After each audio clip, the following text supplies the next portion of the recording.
Shalom to leading pro-Israel activist Dr. Shmuel Katz. It's a pleasure being with you. Take us back to 1967 when you participated in the Six-Day War.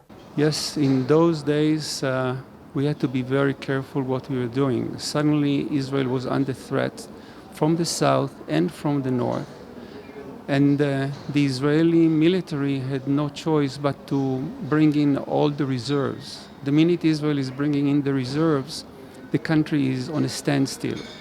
Unfortunately, for 3 weeks, Israel was waiting for the international community to talk Nasser out of his crazy ideas to destroy the state of Israel. But for some reason, nobody did anything of value. Israel was under siege. The waterways to Israel were blocked, and Israel had no choice but to stand firm and defend itself.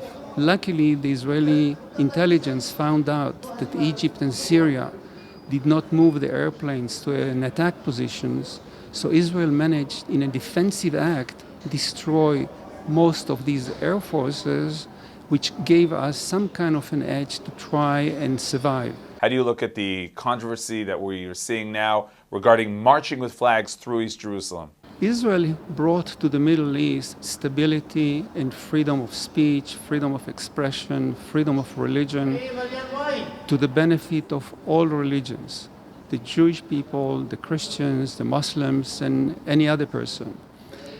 And under Israeli control, we have to respect the Israeli government. The Israeli flag represents unity among all its citizens. And the world, of course, thinks otherwise. We see pressure from the United States, Europe. I think that there is a total misconceptions in the international community about the dynamics of the Middle East.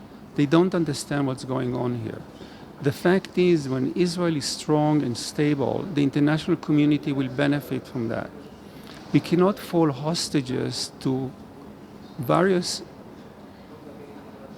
bad people who are trying to pull strings in the wrong direction. Look at the example of Jerusalem.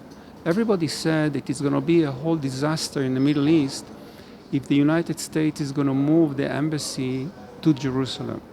And the fact is, everybody accepted it with pleasure, and even there are some Arab states who started the peace process and made peace with Israel following Egypt and Jordan's guideline, and we hope for a better future tomorrow with more countries joining us. So Dr. Shmuel Katz, we mentioned that you fought in the Six-Day War.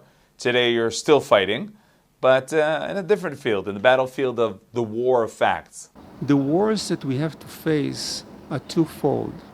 One on the military measure, and the other one is on the educational measure. We have to make sure that people understand the facts. They know the truth, they know the history, and then they'll understand that Israel is a just, honorable presence in Jerusalem and in the state of Israel. When you're dealing with education, you have to remember that there are some additional points that you have to pay attention to beyond the Hasbara or explaining that you are correct. Number one, you have to know that many people who are trying to convince you into their ways, they are deceiving you. They'll bring you the wrong information. When you check who they are, who are their friends, who is financing them, and what they're saying in a different language, you'll see that they have totally different values than those that you believe in it.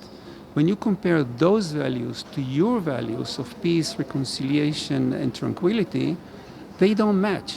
In addition to that, you have to know that bad people, if they gain power, they don't respect anybody. They'll take you over, no matter if you're Jewish, if you're Christian, or if you're an Arab Muslim. We want to identify the good people and support them, and we have to marginalize the bad ones. Dr. Shmuel Katz, thank you very much.